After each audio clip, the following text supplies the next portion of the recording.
Hello, everybody. Thanks for coming back this week and joining us for the latest episode of the Your Gray Matters podcast. I'm Jason here with my dad, the host, Neil. How you doing? I'm great. Hi, everybody. Hi, Jason.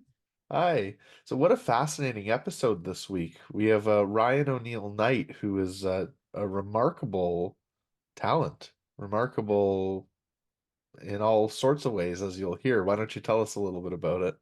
Yeah, Ryan O'Neill Knight is the ripe old age of 41, and he's already a superhero in different communities. He's an entrepreneur, successful entrepreneur. He has climbed into an area called social enterprise, which is an amazing way of doing business while giving back to the community. But he's a teacher of people. He created the Afro Caribbean Business Network to reach into the Black community and help people who are trying to open their own businesses. It just goes on and on and on. You're going to want to watch this one more than once. He is really fabulous. Yeah. Yeah, really, really good. And if you like the interview today, if you like the video today, please like and subscribe by hitting the subscribe button and the thumbs up right below us and leave a comment. It's really, really helpful. Yeah, we love to hear from you and thank you. Enjoy the episode. Have fun.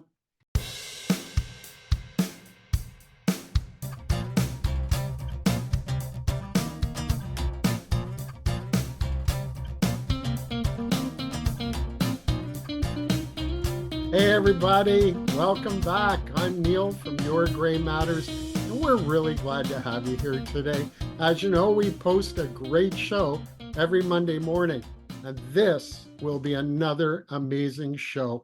Today, we're really lucky. We have Ryan O'Neill Knight. Hi, Ryan. Welcome to the show. Hey, pleasure to be here, Neil. Thanks for the invite. I met Ryan just at the end of last year. He was kind enough to ask me to be a speaker at a course at Sheridan College, and we're going to talk about that. But since meeting him, I found out that he is an amazing young man. He's in his early 40s. I'm not going to read you his bio. I'm going to talk to you about his legacy that he's already created for himself and for so many other people. And I was trying to think of a way to really describe Ryan. I found it with the help of the great late Maya Angelou. And Maya said, try to be a rainbow in someone else's cloud. And I will tell you that that is Ryan. Let me tell you about this young superstar. He has built multiple businesses over the last 10 years, and he spends a great deal of his time leading and mentoring young entrepreneurs in the community. It's not totally true. I'm an old entrepreneur and I learned from Ryan, but okay, we'll go from there. After starting a social enterprise called Detailing Nights, and we're going to touch on social enterprises because that just fascinated me as a business owner. But Detailing Nights is a cool mobile waterless car detailing company. And I'm going to be asking Ryan for his website because, man, I want to get my car cleaned. Well, I just want to get it clean, but if there's no water, even better. Ryan was actually able to launch his first youth entrepreneurship program called Knighthood Academy. So there he is doing the rainbow thing that Maya talked about. Knighthood Academy was designed to help at-risk youth in the community develop their leadership skills through an entrepreneurial boot camp, learning how to stand on their own. Various youth with multiple barriers of access the program, ranging from high school dropouts, past gang members, and those recently released from detention. So important. He says, I realize that entrepreneurship is a tool that gives a level playing field to those who want to partake. Ryan, I thought that that was brilliant. It does. I envision helping youth all over the world experience entrepreneurship at least once during their learning journey. To this end, Ryan is an active board member with the Peel Learning Foundation, and he's helping to bring alternative resources to youth in the Peel District School Board. But I think with technology, he's far outside the Peel area, to be honest. Ryan has been named one of Brampton's top 40 of being under 40, and he was twice nominated for a Business Excellence Award by the Brampton Board of Trade in 2014, and he won it in 2019. In 2013, Ryan won the Emerging Entrepreneur of the Year award from the Toronto Region Board of Trade. Quite an accomplishment. He is so passionate about the community that he actually is a co-founder of an amazing group called Afro Caribbean Business Network Foundation, ACBN. This is a nonprofit organization that he created to help entrepreneurs of African and Caribbean heritage to not only start businesses, but to help their businesses grow and become assets for future generations. Ryan now leads Ontario's first Black-led microloan fund. And we're going to talk about that because this is genius. This is community. Along with that vision of helping people, he's bringing years of startup experience to and award-winning work. He is teaching marketing, advertising, how to write grants, business operations. I got to tell you, I had a lot of fun researching Ryan because he's simply amazing. And if you want to hear him live, Jerry Agar has him on Mondays on CFRB. I like Jerry, he's terrific. And I would also say to you that he has a very cool show on YouTube with Dr. Vibe on Mondays and Fridays, and it's called The Morning Vibe. And I have to tell you, this is also a great show. And when he's not doing all this stuff, he happens to be a devoted family man. He has a wife, he has a couple of kids. Ryan, welcome. I think we've done enough. Goodbye. No, I'm kidding. Yeah, I know. Just clip that. I was like, I gotta put that in front of all my appearances anywhere I go. I really appreciate that, Neil. And it's been an honor getting to know you and the power of LinkedIn, right? Being able to connect and yeah, us being able to work together in this short time. Yeah, and I thank you so much for it. As a matter of fact, I was going to touch on LinkedIn because that is how we met. And I have Yes, this colored gray hair, but the technology works great for everybody. And in this case, it's been a absolutely. blessing. But let's start at the beginning. Ryan, I'd like to know about you as you were growing up. What stands out in your life? What made you head to become an entrepreneur? Yeah, I wonder when I guess the seeds are planted initially, but I know I always remember my father talking about if you want to control your own destiny, you need to be an entrepreneur. If you want to be rich, you need to start a business. So I don't remember exactly when, but I'll say elementary, I was definitely the problem child, very active, teachers always saying you have so much potential. So I remember I got my work done. It was just, get into mischief. So when we were actually going into high school, I decided to shift from a public school to Catholic. And Uh-huh. that shift was kind of to get away from the initial crowd I was with to now kind of start fresh and, I call it pretend to be a nerd. And it actually worked because I got on the honor roll. I was nominated for valedictorian. And Uh-huh. up until grade 12 was really like academically sound. But that OAC year, I don't many people don't remember grade 13 because it's I was the actual last year of OAC. Yeah. And that's when things kind of fell apart and started to skip school and started to, get into fights and getting kicked out of school caused a lot of drifting. Yeah. So as I was drifting, that entrepreneurship, voice in the back of my head of my dad started to ring louder and louder. So it took a while. I would say didn't start a business fully until I was about 27, 28. So it was a journey to get there, but my dad was definitely the catalyst for it. It's funny. It takes us time to find our way, and hopefully we do. But the Yes. things that we go through are either going to be the things that hold us back or propel us forward. That's what I've always felt. Eh, Absolutely. And now the having children myself, I realize I really didn't figure it out until I was 27. mm, So I have so much grace for my children because I know I if I didn't cause an ulcer for my parents, it was definitely close. But the stress that I gave them, and they still loved me until I somewhat figured it out. I know it takes a while. Your brain is always growing, and they say it doesn't really mature until your mid-20s. So I gotta give my children grace, same as my parents did for me. Here, here. And I always love to tell young guys like you, you're entitled to earn your own gray hairs. All right. Yeah, And I well, see some right here, there's baby. some. I remember them being that quite that way when I met you just in the winter here, man. I had to prepare for the show. I was like, I know I gotta find something, some gray So somewhere. that's so funny. Well, so you moved into entrepreneurship Mhm. and you took the lead in your own life, if you will. But tell me about a young entrepreneur. What kind of challenges can you remember running into? Things that held you back, things that propelled you forward. Just curious. Yeah, I know, because the reason that I jumped more like full time into it was I thought I was at a solid job in a corporation, progressing well, getting promoted. They're sending me on trips, business trips. And then 2 weeks before my wedding, I was laid off.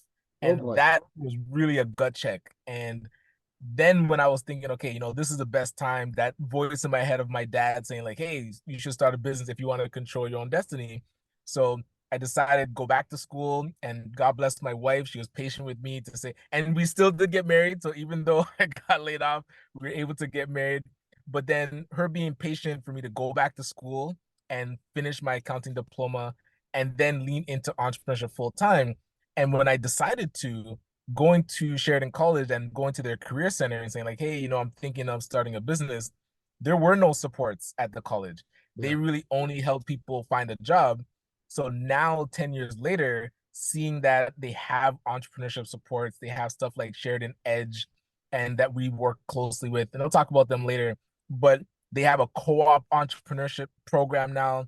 So students that usually would go to a corporation and get a part-time job as their co-op now can actually start their own business and get the supports they need to test out entrepreneurship. unreal. So seeing the supports that weren't there now being available, that's why I champion youth to test out entrepreneurship.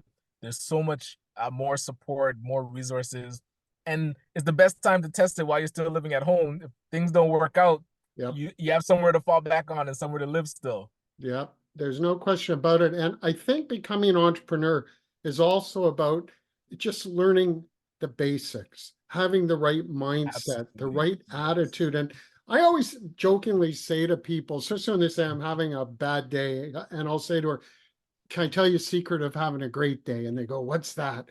I go, only you can decide.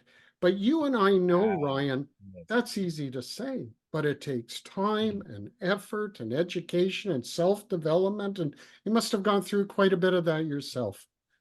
Well, and that's where not knowing the best next step to take is it gives a lot of anxiety and it's very stressful. And that's where, yes, you can determine, like, you can choose your mindset. You say, I'm going to figure this out. But a lot of that entrepreneurship journey is trial and error. So you're always going to be making decisions, and not all of them are the right decision. And you have to learn from that. So that's where it really builds that grit, that perseverance. Persistency and consistency of entrepreneurship is from making a bad decision, but realizing that you can learn from it and then keep pushing forward. And some way, somehow, you'll get to the right decision, or at least right enough so that you can keep it going and keep the lights on. It's the gray hair. That's how Right. you do it. I'm telling you, that's that's But the it's sacrifice. The but there sacrifice. is, and no disrespect to people who have jobs ever, but there's something amazing to be the boss of yourself and Right. take the risk, but take the reward. And Yeah. that's what's amazing.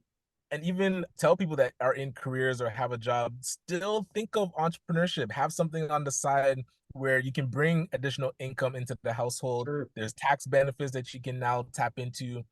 And it's something that you can use to really unleash the creative side of yourself. A lot of times when we're in corporate, you get boxed in and you can't really spread your wings. When you have something, even if you're doing it on the weekend or in the evenings, you can now let those creative juices flow.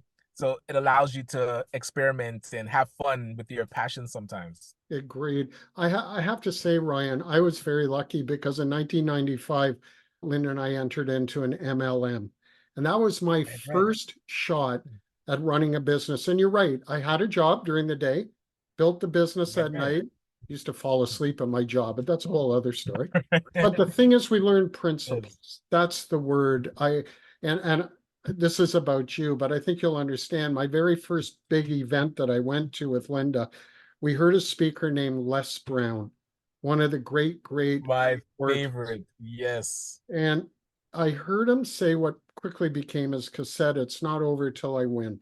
And I Yes. realized years later that was the first step for me in learning principles and building Ah, myself. And I had a right. chance to sit with Les many years later and tell him that Amazing. story. Yeah, it was incredible. I want to ask you about social enterprise. And I do it because I think some people think that we entrepreneurs are just after the money and we're Right. Right. hard and all that kind of stuff. And some are and some aren't.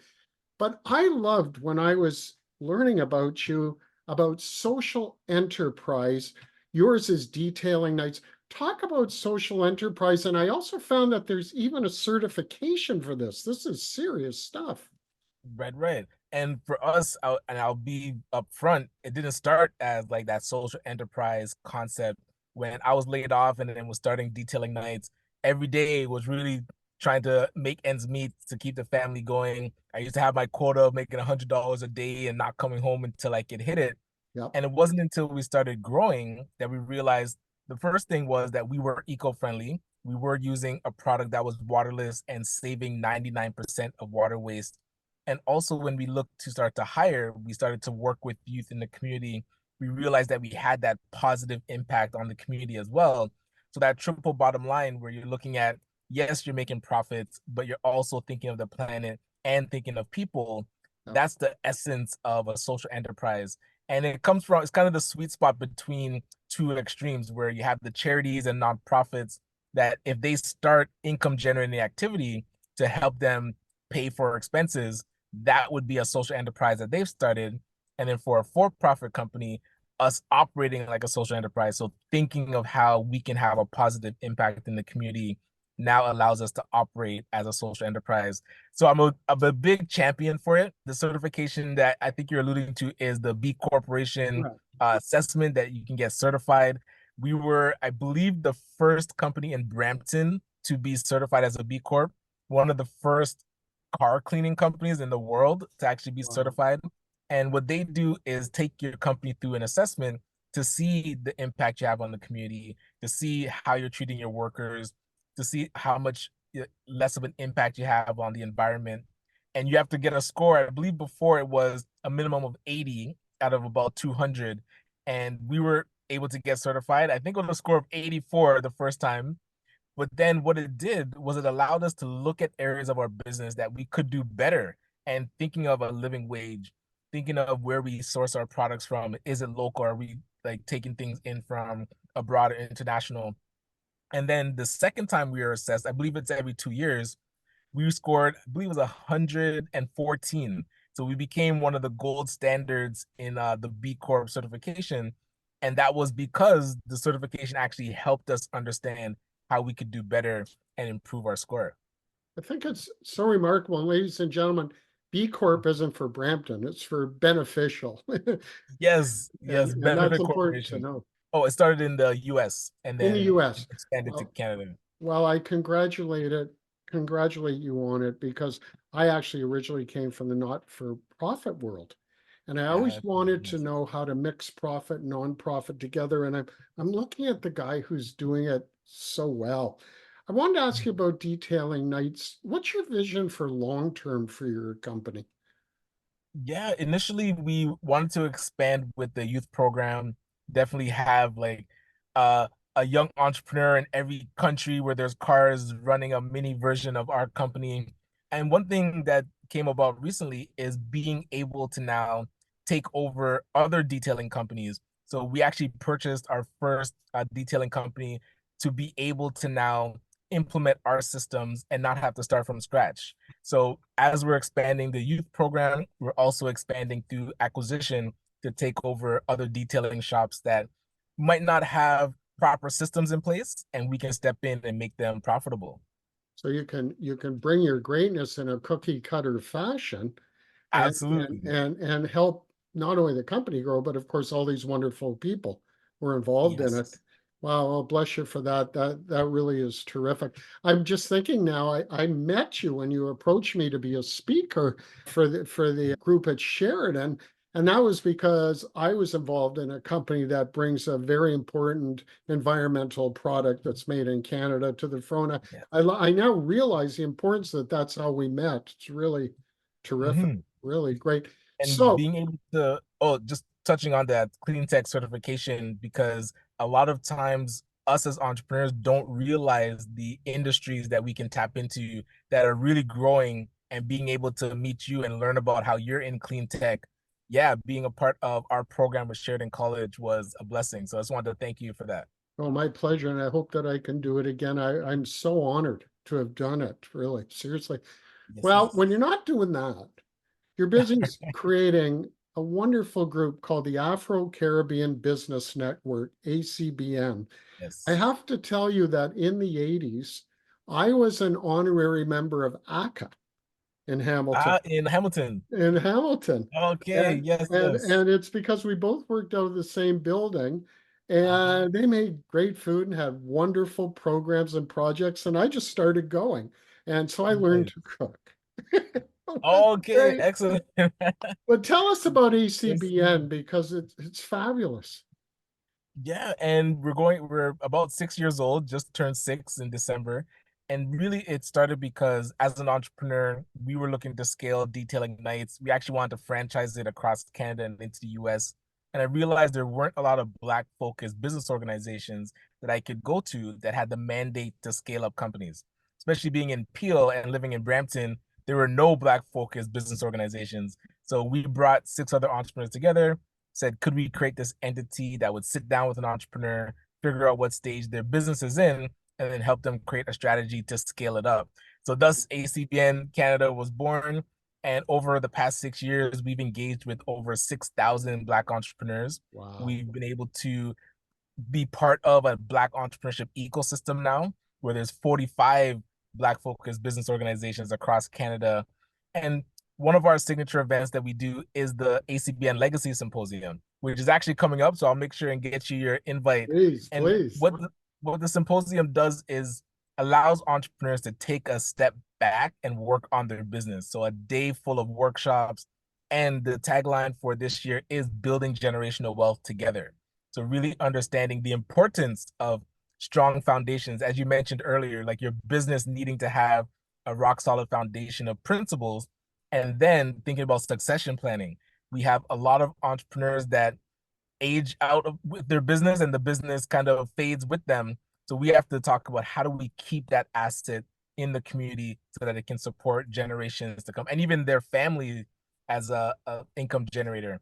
So really excited about the symposium coming up. And for ACBN is now to focus on how do we really encourage entrepreneurs, one, to start, but then two, to actually grow their businesses. A lot of times we do these business plan workshops, so we do a marketing workshop, but does it actually help a business grow their sales? That's where we want to focus on. So we started our own microloan program, and then ACBN, we also started a social enterprise that helps with marketing and sales. So whether they need funding or whether they need help with a marketing strategy and sales strategy, we want to be able to support them. You're amazing because the microloan, which I'd like to focus on for a minute or so because it's so fascinating to me, but also I saw that you even teach people how to write grants. And you're the guy Yes. who wrote his first one, and I know that you were hugely successful. I think it was seven Right. figures.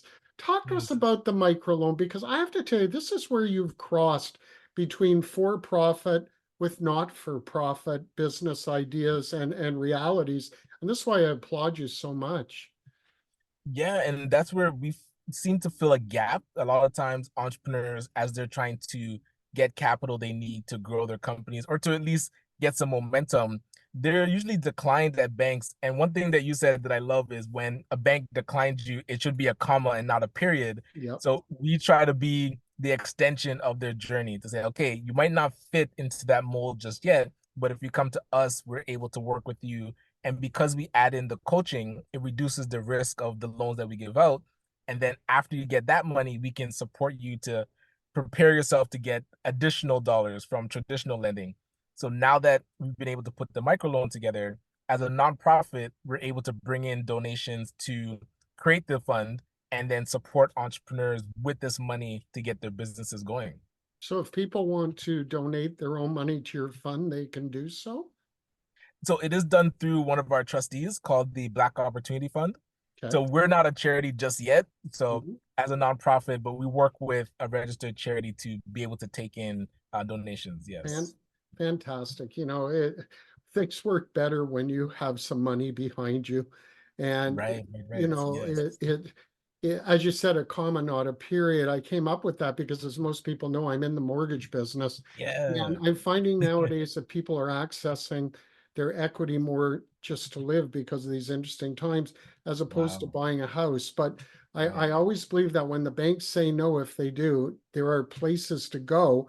And what you're Mm. providing are one of the great places to go, which is to get some help and to start your own business and take control. Yes. And it's fabulous. And it's just fabulous. Now, I met you and I got to be a speaker for the Black Founders in Clean Tech group, thanks to you again, at Yes. Sheridan College.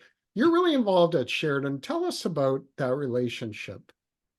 Yeah, so I am an alumni. So I graduated from Sheridan in 2012, and it was a 10-year journey to get a 3-year diploma. It was definitely drifting in between, in and out. But one thing that I realized was starting the business allowed me to really focus because I then realized I needed to learn. I was studying business admin and accounting major. I wanted to learn it so that I could apply it to the business right away.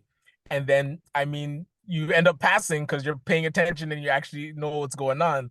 So, but then I remember while I was studying and being in one of the hallways at the Davis campus, which is in Brampton, and in the hallway is the Hall of Fame pictures. And Right. all of these pictures I used to work there, I'm like, if I ever want to be on this wall, I gotta finish accounting or auditing or taxation class. Fast forward 10 years later, I was actually nominated to be on in the Hall of Fame and was inducted in 20, oh Wow. gosh, 2022.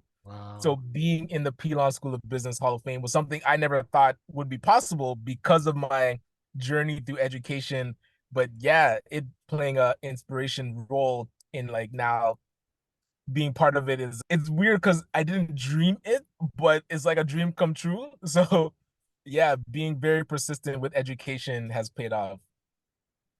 Yeah. And now being part of Sheridan because they have these entrepreneurship programs. So the Edge, which is the entrepreneurship discovery and growth engine, being able to work with entrepreneurs that now have a co-working space to work out of. They have incubators and support with mentors and access to funding.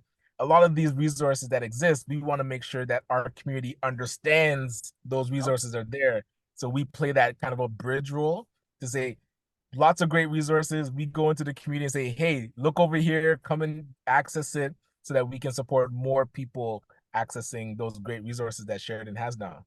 I think what you're doing is you're providing the way for people to find their way to where they want to be. And those Yes, 10 years yes. that took you were clearly a big comma at times, not a period.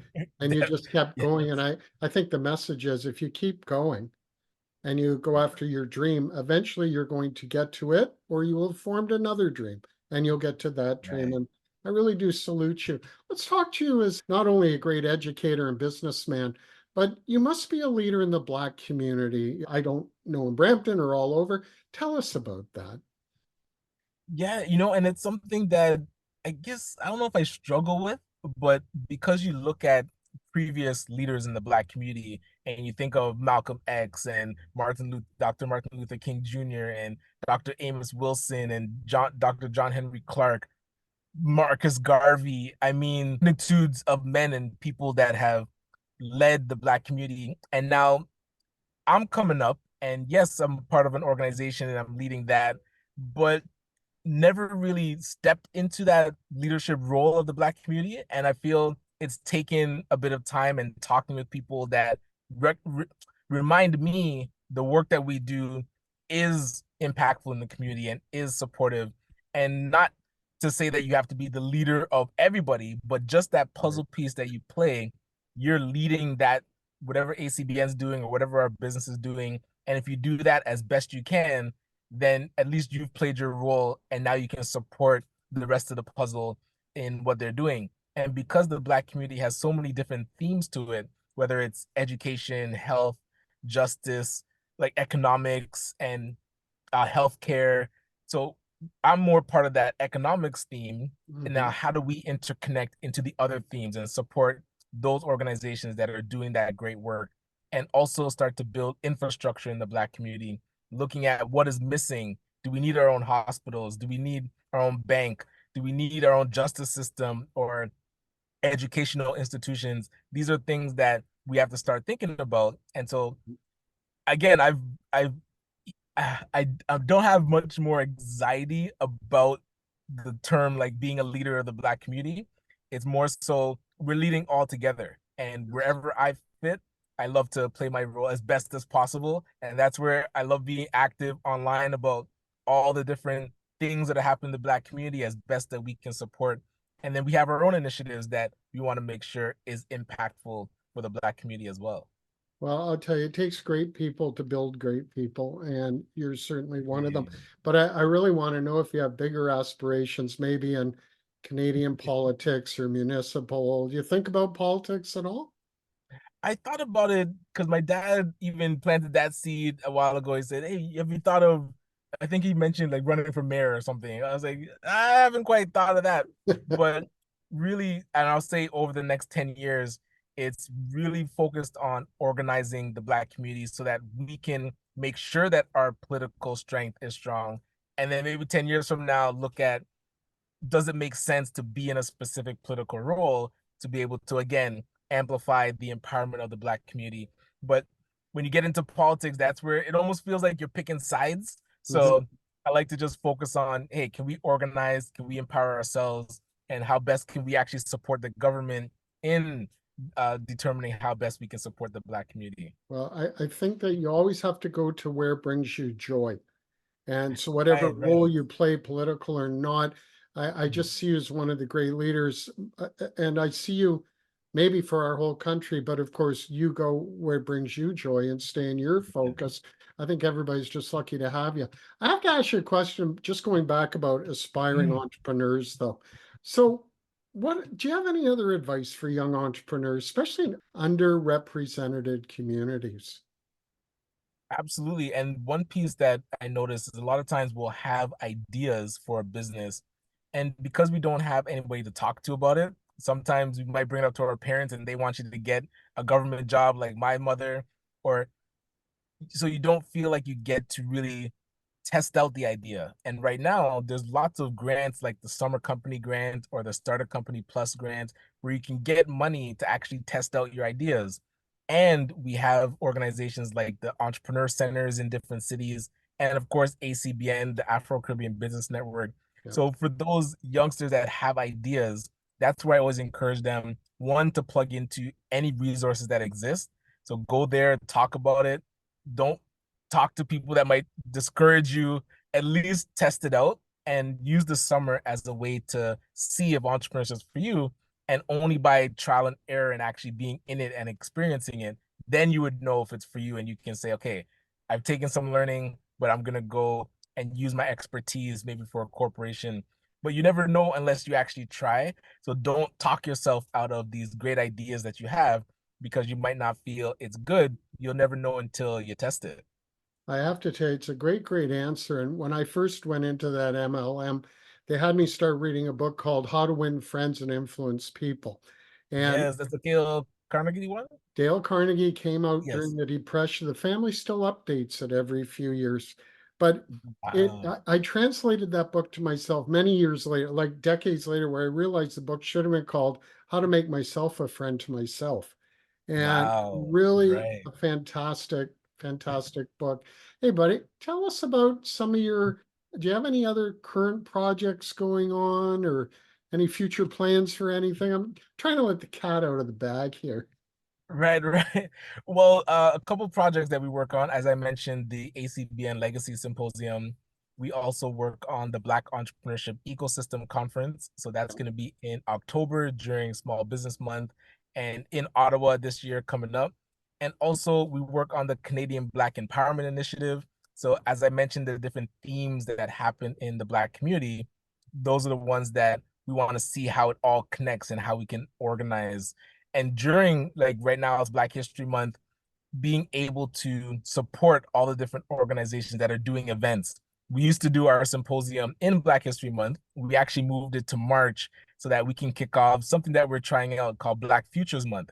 So we talk Wonderful. about our history and we see, okay, where we've been, what we've learned, and now it's how do we plan for the future? And that's where that building generational wealth is really important.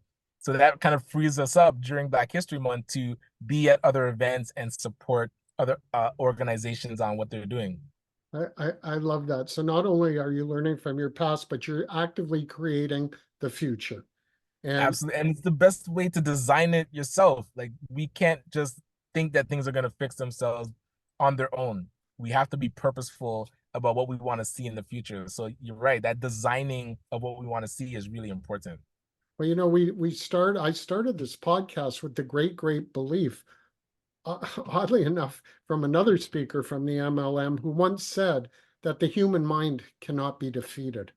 And it changed my life. Yes. And so, and that I got thinking about miracles and solutions that exist already, but people aren't necessarily aware of them.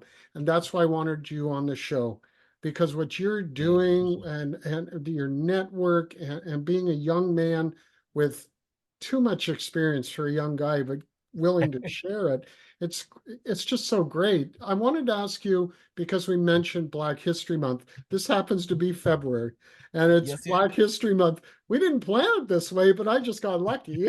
But It can you, works. yeah, can you tell me about Black History Month and how it affects you and maybe some of the people who influenced your life? Feel free to go on.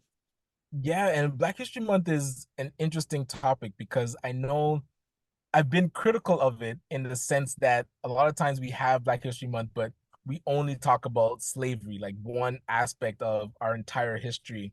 And then also, how do we use the month to, like you mentioned, design the future, and how do we move forward out of, like, all that learning and all that history that we have? How do we use it to actually build out a better future? So looking back at Black History Month, again, I feel like it does play a role where it allows us to pause, look at where we've been, where we're going. But we should be taking, I would say, maybe a scorecard to say, hey, when we're meeting in Black History Month, what are we measuring? Is it Yeah, just to celebrate? Is it just to come together and, party and talk about the past? Or are we actually documenting and analyzing how we're doing? And then we can use that as a metric going forward. yeah. Because, like I mentioned, things aren't going to happen by accident. So we have to look at ways to actually structure our design. So I'm looking forward to, that's what I kind of bring to when I go to events for Black History Month, is to say, yes, it's great that we're here to celebrate, but also ask the question, how are we looking at what we did over this past year, and then make plans for the rest of the year and going forward into the future. It's so true. I mean, in my community, in the Jewish community, I mean, we spend a lot of time talking about the Holocaust, and things right now are pretty rough with current events. But Right, right. for Linda and I think for a lot of people, we can learn from those times, but we can only move forward. We can't go back to those times, thank God, the good or the Yeah, bad. They have right. to Yes. propel us forward. And I think that's what you're trying to say with Black History Month, is that there's lessons to be learned, but it's about moving forward as individuals and as a community. And since we have the attention, like, a lot of times we don't want to waste opportunities at for a moment in time every year. We get that attention, and are we leveraging it as much as we could be? And that's where it takes strategic planning. We can't just have a month come around. And I remember being in school and they would just kind of throw together a Black History Month assembly, or just like Yeah, a speaker, instead of purposefully planning out something that would encourage not just the Black students, but also the rest of the students to right. understand, hey, these are the Black heroes in the community. This is how it impacts Canadian history. And then we can be moving forward knowing a bit more about each other. So being more purposeful about the month, I feel like, would allow us to now move forward and it not just kind of be organic, hopeful wishing. It's like, no, we want to plan out what we want to see, and we can definitely do that. I have to say to you, it was a great inspiration for me as a young man who did not grow up in the Black community to start to learn about people in the Black community. And my late father and my, thank God, very alive mother were very strong about learning about every community, every religion, and not just through a textbook, but to try and learn and have feelings and have understanding and have Yeah. intelligence. And it was many years later, I'll finish with this, but I want to tell you, it was many years later when I first went into community work in the 80s. I mentored under a gentleman who's long passed, but in the 60s, he was one of the people who got to meet with Martin Luther King, Wow. to talk to him about so many things. And he was so proud of that because he was a Jewish man and he marched with Martin, God bless him. And I'll Oh, tell you, it got me starting to think about, hey, you should expand your mind even more and learn. And makes really sense. Yes. fantastic. Ryan, I think you're a blessing. I'm honored to have you on the show. Here's a secret. Even if you didn't have gray hair, I would have put you on the show. Yeah, much appreciated. And again, I'm honored to be on it and be able to talk with you more. I know we kind of work together now with different projects and Uh, looking forward to just building out our relationship together. Here, here. Bless your heart. Keep going. And thank you for what you do. Ryan, I forgot to ask you if people want to reach out to you, what's the best way to reach you? LinkedIn's a great way. Ryan O'Neill Knight, if you want to find me on there, or if you want on Instagram, Ryan.Knight99, or my website, RyanO'NeillKnight.com. That's more so if you're looking for business support or social enterprise coaching. But if you just want to connect, LinkedIn's the best way. All right. Well, we'll post all this stuff. And I know the LinkedIn worked for us. That's how we met. Yes, So, yes. ladies and gentlemen, thanks very much. We'll be back again next Monday. Ryan, bless your heart. Keep going. And ladies and gentlemen, have a great week. Thanks so much. Thank you.